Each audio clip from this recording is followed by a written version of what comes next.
না জীবনের দাম বেশি? বাবজি, জীবনের দাম বেশি, এটা আমরা সাধারণত জানি, কিন্তু আসলে এটা হচ্ছে প্রসিদ্ধ, কারণ এটা ব্যাপক হারে ছড়িয়ে গেছে। এটা কিন্তু বিশুদ্ধ নয়। বিশুদ্ধ হলো সময়ের দাম বেশি। আল্লাহ বলছেন ওয়াল আসর, আমি সময়ের কসম করে বলছি, ইন্নাল ইনসানা লাফি খুসর, প্রত্যেকটি মানুষ ক্ষতিগ্রস্তর মধ্যে। আল্লাহ সময়ের কসম কেন খেলেন? প্রিয় ভাই, মাতৃগর্ভে থেকে জন্ম নেওয়ার পর আমার পৃথিবীর বয়স শুরু হয়েছে। যেদিন হয়েছি ওদিন একদিন, 10 মাস 10 দিন মায়ের গর্ভে ছিলাম, ওটা কেউ কিন্তু ধরে না। একদিন, তখন ছিলাম শৈশবকাল। শৈশবকাল থেকে আমাকে আস্তে আস্তে এই বয়স যত বৃদ্ধি হয়েছে, তত আমি আস্তে আস্তে যৌবনে পদার্পণ করেছি। যৌবন থেকে বয়সের কারণে আস্তে আস্তে আমি বার্ধক্যে উপনীত হচ্ছি। এটা বয়সের কারণে, ঠিক না ভাই? বয়স।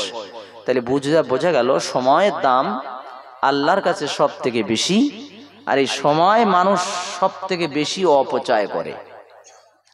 কিয়ামতের মাঠে মানুষ হাত কামড়াবে একটাই জিনিস ওসিলা করে, কি সর্বনাশ করেছি, রাস্তার ধারে বসে বসে যে সময়টা ফ্রি ফায়ার খেলেছি, কি সর্বনাশ করলাম। কোরআনের জলসা এত সুন্দর প্যান্ডেল করার পর আমরা চার দোকানে বসে সময়টা অপচয় করেছি। এই সময়ের জন্য কিয়ামতের মাঠে মানুষ আফসোস করবে। এর জন্য আমার প্রিয় বন্ধু, তোমরা যে যেখানে আছো, আমার যুবক ভাইদের বলি, আমার সোনার যুবকেরা এবং সোনামণি মা বোনদের বলি, তোমরাও পর্দা করো, তোমরা বাজার ছেড়ে দাও। তোমাদের জন্য হয়তো কিছু বকাটে ছেলেরা পিছন পিছন ঘুরতে চায়। তোমরা এমনটা করো না যে তোমার ওছিলা করে আর দুটো ছেলে জলসা শোনা থেকে মাহরুম হয়ে যাক। এটা তুমি করো না মা, তোমরা পিছিয়ে এসো। তো প্রাণের ভাই, আমাদের 3টি কাল, শৈশব, যৌবন, বার্ধক্য শেষ।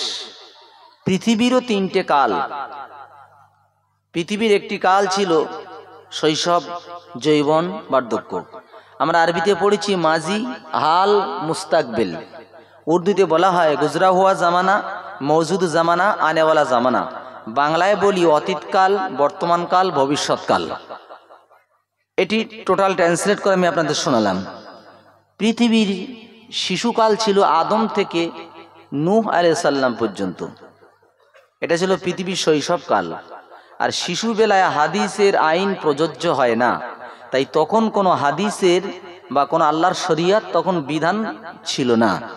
তারপরে নূহ আলাইহিস সালাম থেকে শুরু হয়েছে পৃথিবীর যৌবনকাল। এটাকে বলা হয় ওহী তাশরিঈ। আগেরটা গেল ওহী তাকবিনী। এবারে পৃথিবীতে সর্বপ্রথম শরিয়তের আইন শুরু হয় নূহ নবীর জামানা থেকে। কারণ নূহ নবীর আগে কোনো শিরিক, কোনো বিদাত, কোনো পূজা কিছুই ছিল না। নূহ আলাইহিস সালামের জামানা থেকে এক শ্রেণীর মানুষের পূজা আরাধনা শুরু হয়, শিরিক শুরু হয়, আর তখনই আল্লাহর আইন বাস্তবায়ন হয়। পৃথিবীর বুকে প্রথম রসুল হচ্ছেন, তিনি হচ্ছেন নূহ আলাইহিস সালাম। ইনি হচ্ছেন প্রথম রসুল। এনার কাছে প্রথম কিতাব আসে। আমার প্রিয় বন্ধু, কিতাবটা কেন এসেছিল এটা আপনারা জানলে অবাক হবেন। আমি কিছু আপনাদের কাছে নূতন তত্ত্ব তুলে ধরতে চাই, যেটা নূতন বলতে আপনাদের কাছে নূতন মালুম হবে, কিন্তু হাকিকাতে 1500 বছর আগে আমার নবী এটা বলেই দিয়ে গেছে। হয়তো আমরা শুনি নাই বলে নূতন। জি, কারণ এখন সাধারণত জলসা মাহফিল যেগুলো হয়, কিছু মনে নেবেন না, দেখবেন ভাই, মাহফিলের মধ্যে সব থেকে ওই বক্তা হলো মানুষের কাছে জনপ্রিয়তা লাভ করে যে বক্তা উঠেই 2-3টে ভালো গজল টেনে দিতে পারবে এবং বিভিন্ন রকম ইনিয়ে বিনিয়ে কাহানি বলে চলে যেতে পারবে। এই বক্তা জনপ্রিয়তা লাভ করে। হাকিকাত যারা অরিজিনাল কথা তুলে ধরে তাদের নাম কিন্তু খুব কম থাকে। বিস্কুট ব্যাপারীর কাছে আল্লামা সাঈদীর ক্যাসেট বাজে না কোনোদিন, কারণ সাঈদী সাহেব তো শুধু কোরআন বলে। বিস্কুট ব্যাপারীর কাছে সেই ক্যাসেটওয়ালাদের নাম থাকে যারা ইনিয়ে বিনিয়ে বিভিন্ন রকম ক্যাসেট ফেড়ে দিয়েছে। ঠিক না বললো না? ভুল বললাম ভাই? হালখাতার মাইকও তাই বাজে, হাকিকাত কোরআন বান্নালো থাকে না। তো আসুন, কেন শরিয়াত এলো? প্রিয় ভাই, ঘটনাটা খুব মন দিয়ে শুনবেন।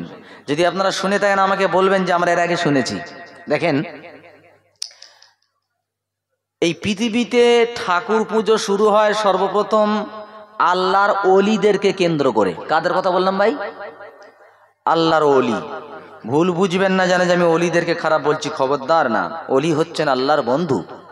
আলা ইন্না আউলি আল্লাহ, আল্লাহর বন্ধুদের লা খাউফুন, তাদের কোনো ভয় নেই। তো ওলিদের মাধ্যমে কেন হলো ঘটনাটা আপনাদের বললে বুঝতে পারবেন। সালেহ আলাইহিস সালাম ওনার জামানায় উনি এসে বললেন, ইয়া কওমি ইবুদুল্লাহ মা লাকুম ইলাহিন মিন ইলাহিন গায়র, হে আমার জাতি তোমরা এসো, আমরা এক আল্লাহকে পুজো করি, এক আল্লাহকে আরাধনা করি, তোমরা অন্য সাইটে যেও না। ওরা তখন বলছে না না না, হবে না। বলে কেন?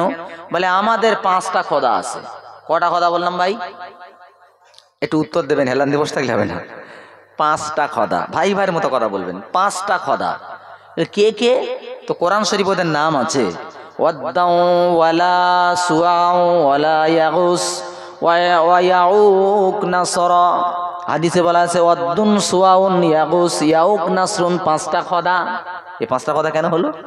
এই 5 জন ছিল জবরদস্ত আল্লাহর ওলি মানুষ। এদের দেখে দেখে মানুষ নামাজ পড়তো, খুব ভালোবাসত। এখন এই 5 জন আল্লাহর ওলি যখন মারা যায়, তখন এলাকায় আর কেউ মানে আল্লাহর ইবাদত করে না। শয়তান একদিন ছদ্মবেশী ধরে এসে বলছে, এই তোমরা আল্লাহ করছো না কেন? বলছে কি করবো, আমাদের আল্লাহ মরে গেছে, লাগে না। শয়তান কি করেছে, ওই 5টা অল্লির 5টা সূরত, চেহারা, তাসবির এনে দিয়েছে। বলছে এইগুলো তোমরা দেখো আর নামাজ পড়ো। তো ওরা ওইগুলো দেখে আর নামাজ পড়ে, বেশ মজা লাগে। এই করতে করতে করতে করতে যখন ওরা মরে গেল, ওদের পরের জেনারেশন যখন এসে হাজির, তখন ওরা বলছে, ওরা ইবাদত করছে। তো বলে হ্যাঁ রে, শয়তান তখন বলছে, আমি দেখলাম তোদের বাপদাদারা ওদের পায়ে সেজদা করে, আর তোরা আজকের ওদের পিছনে রেখে নামাজ পড়ছিস। ওই প্রথম ওরা ওই 5 জনকে সেজদা দেওয়া শুরু করেছে। এ থেকে আল্লাহর ওলিদের কোনো ভুল আছে? ভুল আছে? নেই। ওরা শুরু করলো। এই 5 জন সালেহ পয়গম্বরের জামানায় এই 5 জনকে এরা খোদা বলে মানে। এরা 5 জন বলছে, সালেহ নবী তুমি এক কাজ করো, চলো আমরা মেলায় যাই, মেলায় গিয়ে আমরা আমাদের 5 খোদাকে ডাকবো, তুমি তোমাদের একজন আল্লাহকে ডাকবে, যার আল্লাহ ডাকের সাড়া দেবে আমরা তার হয়ে যাব। তাহলে ঠিক আছে, চ্যালেঞ্জ গ্রহণ করলো। চলে গেল মেলায়। মেলায় করে ডাকছে, ও ওয়াদ্দুন সুআউন ইয়াগুস ইয়াউক নাসরুন, বারবার ডাকে, বারবার ডাকে, কিন্তু ডাকের সাড়া মেলে না, ডাকের কোনো সাড়া নাই। তখন ওরা বাধ্যতামূলক বলছে, সালেহ নবী তুমি এবার তোমার খোদাকে ডাকো, যদি তোমার খোদা ডাকে সাড়া দেয়, যদি তোমার খোদা চাহিদা পূরণ করতে পারে, আমরা তোমার আল্লাহকে মেনে নেব। যখন সালেহ নবী বলছে আল্লাহ আল্লাহ বলে হাত তুলেছে, এরা বলছে না না না, হবে না। বলে কেন? বলে তোমার চাহিদা পূরণ করলে হবে না, যদি আমাদের চাহিদা পূরণ করতে পারে তাহলে আমরা আল্লাহকে মানবো। তো বলছে বল কি বলতে হবে? তখন ওরা বলছে, তুমি তোমার আল্লাহকে বলো, আইয়ুরিয়ানা নাকাতান মিন হাযাল জাবালিল্লাযী উদিয়াত মিনাস সাখরা, তুমি তোমার আল্লাহকে বলো ওই যে একটা পাথরের পাহাড় দেখা যাচ্ছে। বলে হ্যাঁ দেখা যায়। বলি পাথরের পাহাড়ের ভিতর থেকে একটা জ্যান্ত মহিলা উট যদি বার করে দিতে পারে, তাই আমরা তোমার খোদাকে মেনে নেব। এরা আপনারা বলেন, আমার এই আঙ্গুল, এই আঙ্গুলের ভিতর থেকে উট বার করা সম্ভব? সম্ভব ভাই? এখন ওরা তাই বলেছে যে পাহাড়ের আশপাশ থেকে না, ওই পাহাড়ের ভিতর থেকে একটা জ্যান্ত উট যদি বার করে দিতে পারে, মহিলা উট, তাহলে মানবো। তাহলে ঠিক তো? বলে হ্যাঁ। সালেহ নবী হাত তুলেছেন, বলে আল্লাহ, হাত তুলেছে বলবে বলে বলছে হবে না হবে না। বলে দাঁড়াও। বলে কেন? বলে ওইটা করলে হবে না। বলে কেন? বলে যদি আগে থেকে পাহাড়ের ভিতরে উট থাকে, কত বড় বেয়াড়া বংশ, আর এই জামানার মানুষের সঙ্গে মিলিয়ে নেবেন। এই জামানার মানুষও চায় না জলসা হোক, কাওয়ালি হোক, কোনো বাধা নেই। অর্কেস্ট্রার ফাংশন দিক, যাত্রা দিক, কোনো বাধা নেই। এত জলসা হবে কেন? এই জলসা চলবে না। আল্লাহ বলছে সাবধান, জি, আলকিয়া ফি জাহান্নাম কুল্লা কাফারিন আনিদ মান্নাইল লিল খাইরি মুতাদিম মুরিদ। আল্লাহ সেদিন বলবে দুজনে ধরে ওকে জাহান্নামে নিক্ষেপ করো। কেন? মান্নাইন বাধাদানকারী, লিল খৈর ভালো কাজে যারা বাধা দান করেছে, মুতাদিন সীমালঙ্ঘন করেছে, মুরিব সন্দেহ পোষণ করেছে, ওদেরকে ধরো, হাত আর পা ধরে হেঁটে যেতে দিও না, দ্রুত জাহান্নামে নিক্ষেপ করে দাও, ওদেরকে আমার সামনে মোটেই রেখো না। এজন্য দাদা ভুল বুঝবেন না, যারা ভালো কাজ করে আপনি পারলে ওদের সাথ দেন, ওদের সহযোগিতা করেন, আর যদি তা না পারেন অন্তত বিরোধিতা করবেন না, তাহলে কিয়ামতের মাঠে বিপদে পড়বে কোনো বন্ধু উহু করতে যাবে না। সাবধান। তো কথাটা কি বলছিলাম? বলছে হবে না। বলে কেন? বলে যদি পাহাড়ের ভেতরে উট থাকে তাহলে কি করতে হবে? তাহলে তুমি তোমার আল্লাহকে বলো একটা জ্যান্ত মহিলা উঠবার করতে বলো, ওই যে একটু একটু পাথর পড়ে আছে, যে কোনো পাথর থেকে একটা উঠবার করতে বলো। তো সালে নবী হাত তুলতে ফের গিয়েছে, আল্লাহ যেই বলে আল্লাহ বলে দাঁড়াও, কি বলে হবে না। বলে কেন? বলে যদি কোনো পাথরের ভেতরে উট থাকে। আমি গল্প শোনাচ্ছি না তফসির শোনাচ্ছি বাবুজি, আমি গল্প করতে আসি নাই। তখন বলছে বল তা তোরা ঠিক করে বল কি বলবো। তাহলে তুমি তোমার আল্লাহকে বলো আইয়ুরিয়ানা কাতান মিন হাযিহিস সখরাতিল মুনফারিদা, ওই যে আলাদা একটা পাথর পড়ে আছে। বলে হ্যাঁ। বলে ওই পাথর থেকে তোমার আল্লাহকে বলে একটা উট বার করে দিতে, মহিলা উট। বলে কথাটা ঠিক? বলে হ্যাঁ। সালে নবী হাত তুলে বলছে আল্লাহ আল্লাহুম্মা আরিনা না কাতান মিন হাযিহিস সখরাতিল মুনফারিদা, আল্লাহ একটা পাথর যে সাইডে পড়ে আছে, আল্লাহ ওই পাথর থেকে একটা জ্যান্ত উট তুমি বার করে দেখাও। আল্লাহ বলে ওদের তাকিয়ে থাকতে বলো। উটের দিকে মানে পাথরের দিকে তাকিয়ে আছে, হঠাৎ দেখে তাতামাখাজু কামা তাতামাখাজুল হামিলা, দেখে মায়েদের পেটে, মেয়েদের পেটে বাচ্চা এলে পেটটা যেমন আয়তনে বৃদ্ধি হয়, ঠিক পাথরের পেটটা আস্তে আস্তে বড় হয়ে যাচ্ছে। সালে নবী বলছে লক্ষ্য রেখে দাও। সবাই লক্ষ্য রেখেছে। সাক্কাতিস সাকরা, হঠাৎ পাথরটা ফেটে গেল, জ্যান্ত একটা মহিলা উট হেঁটে হেঁটে ওদের কাছে হাজির হয়ে যায়। জোরে বলেন। বলছে তাহলে তোরা কলেমা পড়। বলছে না এখনো বাকি আছে। আমি কিন্তু গল্প বলছি না, ভজিয়ে নেবেন আমাদের বর্তমান জাতির সঙ্গে। এ কোন জাত আর সেই জাতির সঙ্গে পার্থক্য কোথায়? তো বলছে কি করতে হবে? তাহলে তুমি তোমার আল্লাহকে বলো ওই মহিলা উট, ওই জ্যান্ত মেয়ে উটের দুধ খাওয়াতে বলো। সালে নবী বলছে কেউ করে হয়? এর তো কোনো বাচ্চা নেই, কোনো কিছুই হয়নি, কি করে দুধ খাওয়াবে? ওরা তখন বলছে যে আল্লাহ পাথর থেকে উট বার করতে পারে, ওই আল্লাহ ওই বিনা বাচ্চা ওর ওলান থেকে উট দুধ বার করতে পারে, তুমি বলো। আল্লাহ বলছে নবী ওদেরকে বলে দাও, ওদের যত বালতি, ড্রাম, ওদের যত কলসি আছে সব হাজির করতে বলো। ওরা বলছে কেন? বলে আল্লাহ অর্ডার করেছে হাজির করো। সবাই এনে হাজির করেছে, বালতি, ড্রাম, হাঁড়ি সব হাজির হয়ে গেল। এবারে বলছে ওদেরকে বলো উটের ওলানে হাত দিতে বলো। উটের ওলানে হাত দিয়েছে, দুধ পড়া শুরু হয়েছে। দুধ টোটাল সামুদ জাতির যত বালতি, ড্রাম, কলসি সব ভর্তি হয়ে গেল। শেষ পর্যন্ত দুধ মাটিতে পড়া শুরু হয়ে গেছে। জোরে বলতে পারলেন না? তো এইবার সালে নবী বলছে তা কাজ করো, এবার তোমরা কলেমা পড়ো। বলছে বলে কেন? বলে এখনো বাকি আছে। কি জাত? এতটা নিদর্শন দেখার পর বলছে এখনো বাকি আছে। আল্লাহ তখন বলছে নবী ওদেরকে বলে দাও কি, ইয়া কওমি হাদিহি নাকাতুল্লাহি আয়াতান ফাজারুহা তাকুল ফি আরদিল্লাহ। আল্লাহর নবী বলছে এই আমার জাতিরা কি হচ্ছে? হাযিহি নাকাতুল্লাহি আয়াতান, এই যে জ্যান্ত উটটা দেখতে পাচ্ছ না, এটা হচ্ছে আল্লাহর একটা নিদর্শন। ফাজারুহা, তোমরা উটটাকে ছেড়ে দাও। তাকুল ফি আরদিল্লাহ, আল্লাহর জমিনে খেয়ে বেড়াক। তো আর একটা বিধান বলে কি, ওয়ালা তামাসসুহা বিসুইন, তোমরা খবরদার খারাপ চিন্তা ভাবনা নিয়ে উটের গায়ে যেন হাত দেবে না। ফায়াখুযাকুম আযাবুম করিব, যদি তোমরা খারাপ মনোভাব নিয়ে উটের গায়ে হাত দাও, আল্লাহর তরফ থেকে নিকটতম একটা আযাব তোমাদের এসকে ধরে ফেলবে। বলে উটটা ছেড়ে দিয়ে চলে গেছে।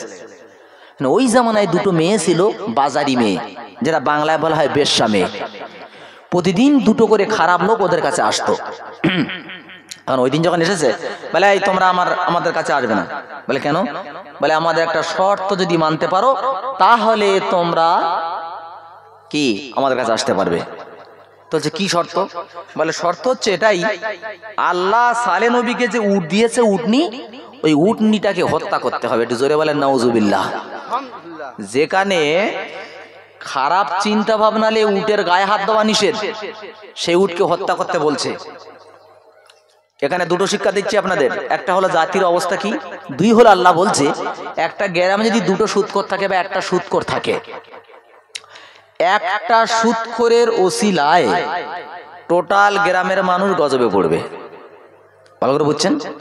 একজন সুদখোরের ওসিলায় টোটাল গ্রামের মানুষ গজবে পড়বে, আল্লাহর ওলি পর্যন্ত বাদ যাবে না।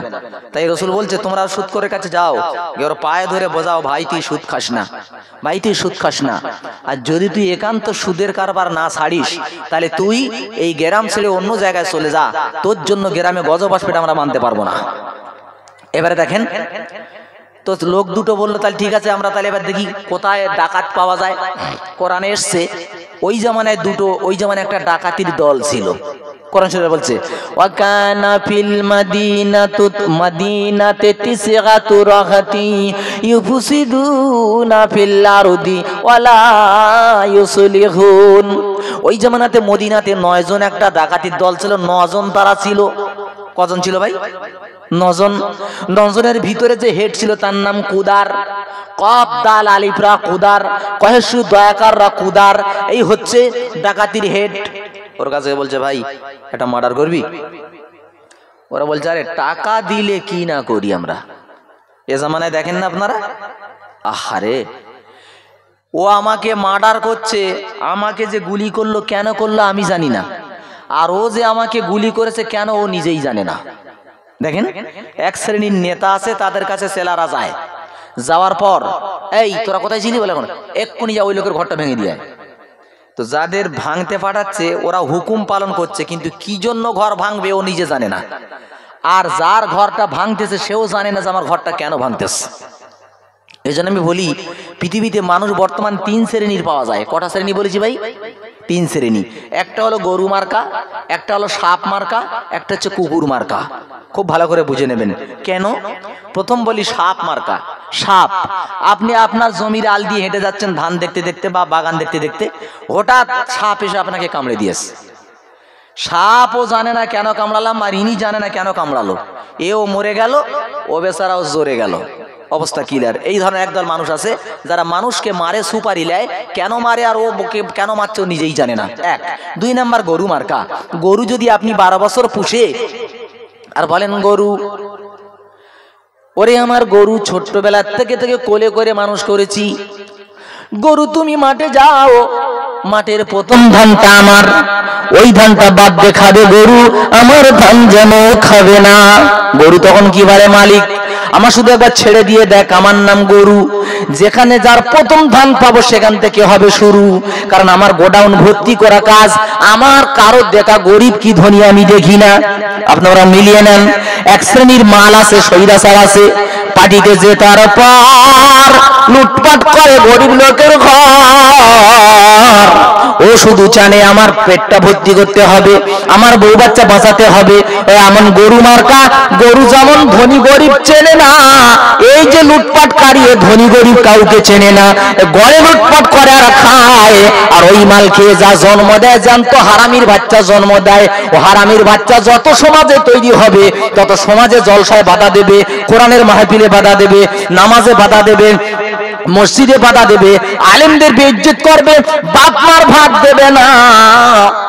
এটা হালাল মালে জন্ম না। গরু মার্কা, গরু যেমন চায় ওর পেটটা ভর্তি হলেই হলো।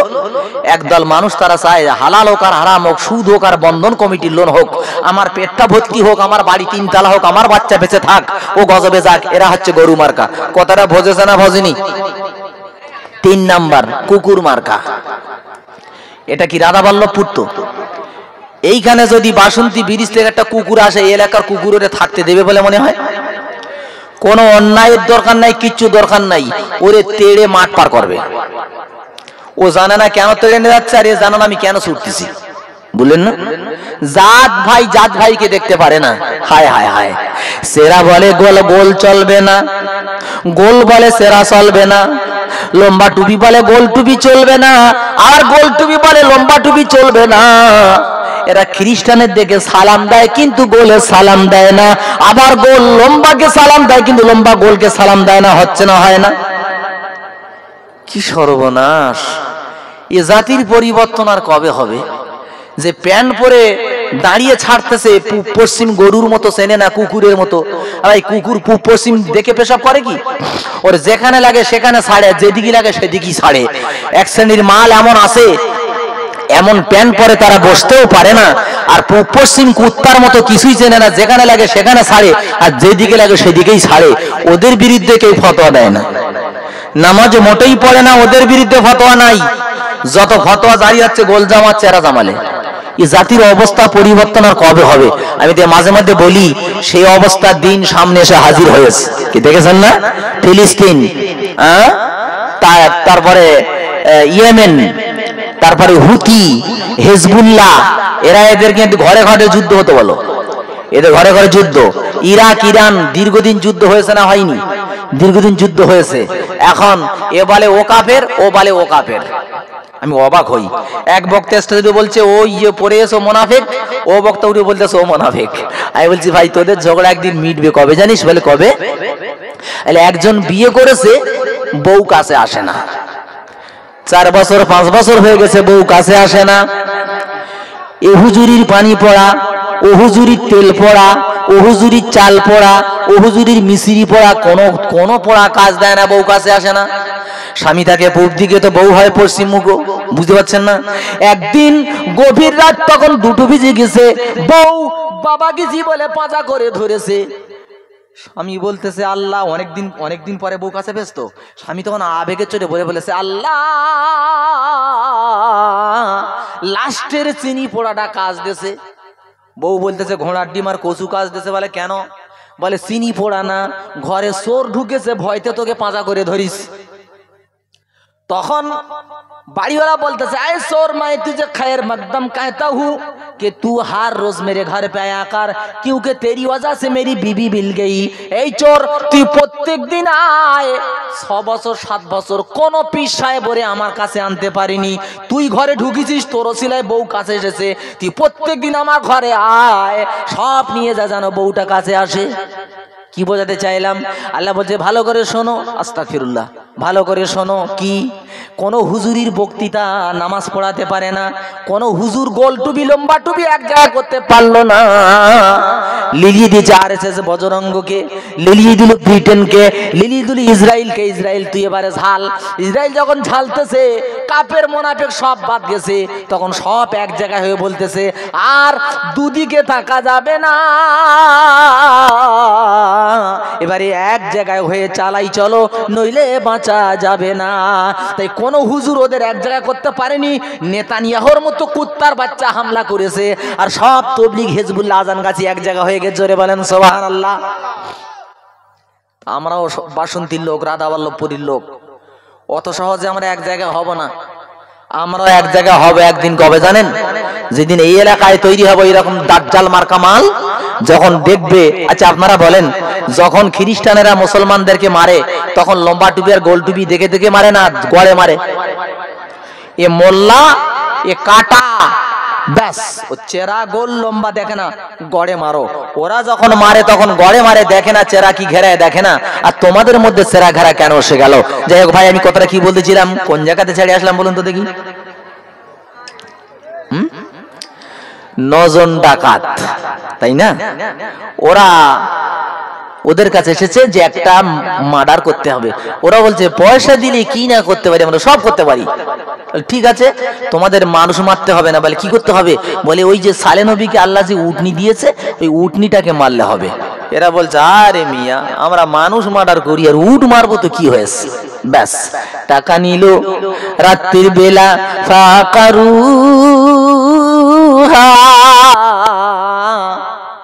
উটটাকে হত্যা করে দিল।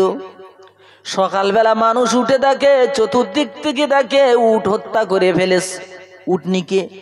মানুষ অবাক হয়ে গেছে, সর্বনাশ, আল্লাহ বলে দিয়েছে উটটার গায়ে হাত দেবে না, যদি 4 জন মারো টোটাল এলাকার মানুষ গজবে পড়ে যাবে। আমার সোনার বন্ধু সালে নবীর কানে খবর পৌঁছে গেছে। সালে নবী এসে বলছে, এই এলাকার মানুষ কারা মেরেছিস বল, নইলে আমার আল্লাহ আমাকে জানিয়ে দেবে। ওই 9 জন ডাকাত কিন্তু ওখানে দাঁড়িয়েছিল। ওরা বলছে এই নবীকে যখন আল্লাহ রাত্রির বেলা জানিয়ে দেবে, তাহলে এক কাজ করা যাক, আর লেট করে লাভ নেই, আজ রাত্রের বেলা নবীকেই শেষ করে দেই। চল, জোরে বলেন নাউজুবিল্লাহ।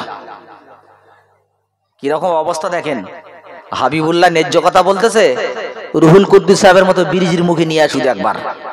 কারণ ও যদি সমাজে থাকে তাহলে তো আমাদের টোটাল হাড়ি ভেঙে দেবে, সর্বনাশ করেছে। ওই বক্তা নিয়ে আসো জলসায়, যে বক্তা শুধু কানে হাত দিয়ে বলবে ও মন দেখো না ফিরে,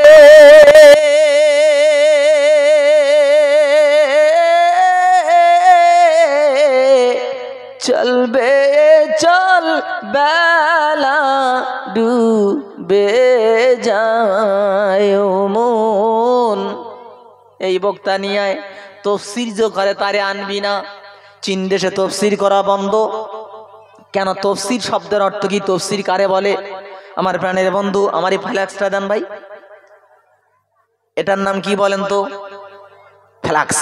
এর মধ্যে কি আছে ভাই? কেউ বলবেন চা, কেউ বলে দুধ, কেউ বলে পানি। কি আছে শুধু আমি আর আল্লাহ জানি, আর তোমরা কি সঠিক বলতে পারবে? কেউ পারবে না। জি, এটাকে যখন খুলে আপনাদের সামনে ঢেলে দেবো, তখন আপনারা শিওর হবেন কি আছে এর ভেতরে।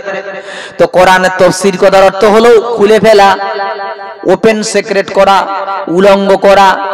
কোরআন যদি ওপেন করা যায়, এক শ্রেণীর মানুষ ওই বক্তার জীবনে দাওয়াত কোনোদিন করবে না।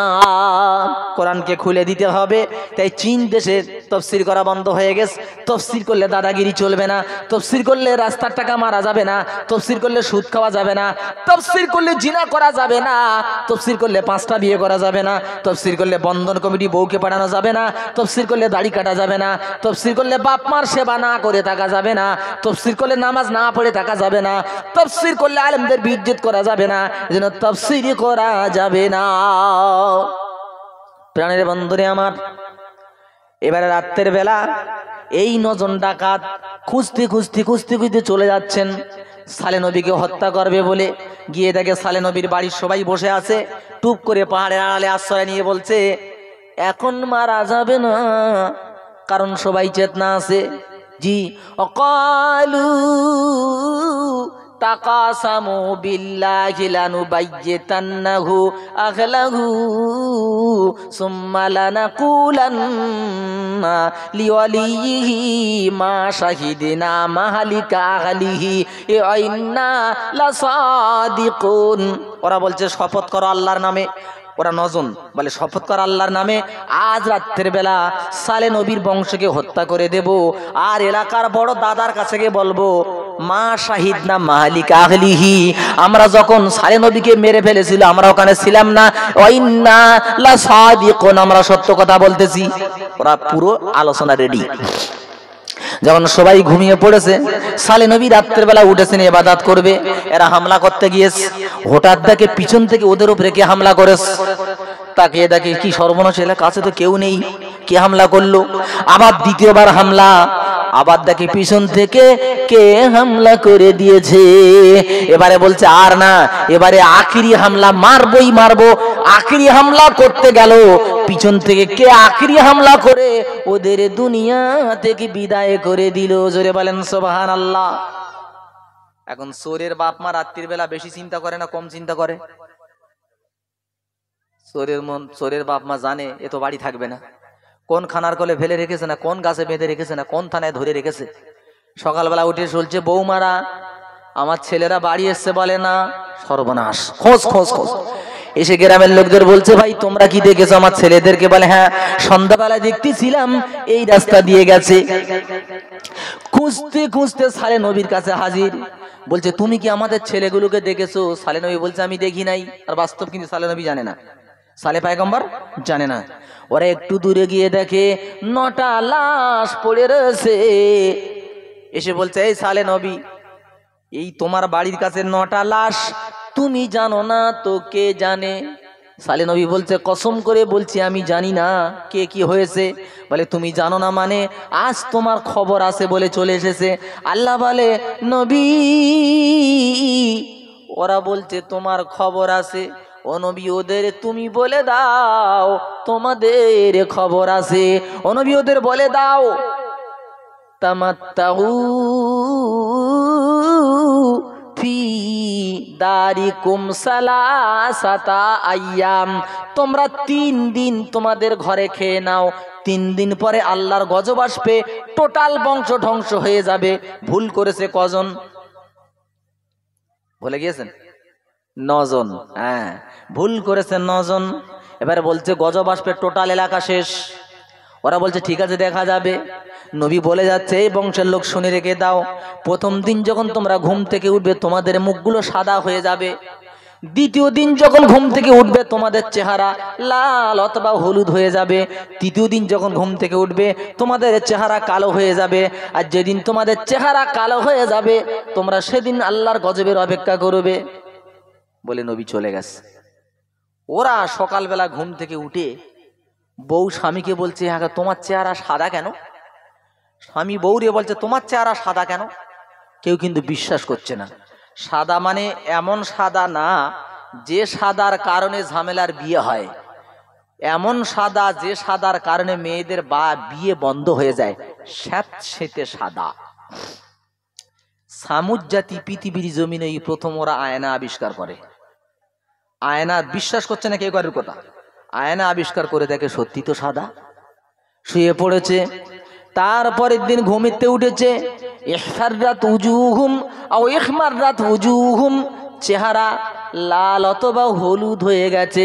3 দিনের দিন যখন ঘুম থেকে উঠেছে, ইসওয়াদ্দাত উজুহুম, চেহারা কালো হয়ে গেছে। নবী বলছে এবার গজবের অপেক্ষা করো। ওরা চুপচাপ মেরে আসে। হঠাৎ দেখে সুন্দর একটা মিষ্টি হাওয়া এসে হাজির। তখন এরা বলছে, কি গো সালে নবী, তুমি বললে গজব হবে, এ তো হাওয়া দেখছি সুন্দর মধুর হাওয়া। নবী বলছে একটু পরে বুঝবে, দাঁড়াও বাবা। তারপরে কি হলো? হাওয়া বেড়ে গেল, প্রচন্ড হাওয়া বেড়ে গেল। ওই হাওয়া এত জোর ওদের সীমার বাইরে চলে গেল। উপর থেকে পাথরের বৃষ্টি শুরু হয়ে গেল। আর পাথর আর হাওয়ার ধাক্কায় টোটাল সামুদ জাতি ধুলোর সাথে মিশে গেল। আল্লাহ বলছে তাকাও, আল্লাহ বলছে তাকাও। ভুল করলো 9টা লোক, শেষ হয়ে গেল টোটাল বংশ। আজও বলে দিলাম, এই এলাকার মেয়েরা বাজারে ঘুরবে, এখানে জলসা দেবে, আবার তোমরা বাজার দেবে, এটা কোনোদিন ঠিক না। নবীর কাছে প্রশ্ন করা হলো, ইয়া রাসূলুল্লাহ, পৃথিবীর মধ্যে সব থেকে ভালো জায়গা কোনটা? আমার নবী বললেন, সব থেকে ভালো জায়গা হলো মসজিদ, আর সব থেকে খারাপ হলো বাজার। এখানে কোরআনের মাহফিল দেবে, আবার তোমরা বাজার দেবে, ওখানে মেয়েদের ছেলেদের ঘোরার ব্যবস্থা করে দেবে, এটা কোনোদিন ঠিক নয়। এটা বন্ধ করতে হবে। প্রাণের বন্ধু, যদি বলেন বাজার দিয়ে লোক আনতে হবে, আপনারা দেখবেন বাজারের লোক কোনদিন জলসা আসে না। যারা বাজার মুখ হয় ওরা বাজারে গিয়েই কুদুমি করে, ওখান থেকে ফিরে যায়। এমনও কিছু জলসা আছে মেলার মতো নাগরদোলা পর্যন্ত ছেলেদের লাফানোর ব্যবস্থা করে দেয়। আমার প্রাণের বন্ধু, আমি তাই বলি, আল ইলমু ফিস সিগারি কান নাকশ ফিল হাজারি, ছোটবেলার এলেম পাথরে খোদাই করা। তুমি ছোট্ট থেকে ওদের ট্রেনিং দিচ্ছ কি? কোচি জলসা মানে লাফানোর দিন, জলসা মানে মেয়েদের হাত ধরে ঘোরার দিন, জলসা মানে বাজারে গিয়ে জিলিপি খেয়ে মস্তি করার দিন। ওরা তো ওই ছোটবেলার থেকে ওই দিকে ওরা বড় হয়েছে। এরপরে ওরা জলসা দেবে, আলেমদের দাওয়াত করবে, ওদের আলেমকে বলবে তুমি যদি ওয়াজ করতেই থাকো আমাদের জায়গা আমরা চলে যাচ্ছি। এই শিক্ষা দিবেন না এলাকাতে, বন্ধ করুন দু হাতে, নিলে আল্লাহর গজব অপেক্ষা করতেছে। দোয়া এত করতেছি কবুল হচ্ছে না, কেন হচ্ছে না? আল্লাহ বলছে আফাতুমিনুনা বিবাদিল কিতাবে ওয়া তাকফুরুনা বিবাদ। কি হলো তোমাদের? কোরআন শরীফের কিছু তোমরা মানবে আর কিছু তোমরা মানবে না। হাজারবার মুসলিম বলে দাবি করবে, ওই দাবি আল্লাহর কাছে চলবে না। আমার প্রাণের বন্ধু আল্লাহ ভাই, আজ এত সুন্দর মাহফিল, এত সুন্দর প্যান্ডেল, কিছু লোক মাত্র লোক আর গেল কোথায়? 2 নাম্বার আসেন, প্লাবন হয়েছিল কোন নবীর জামানায় বলো?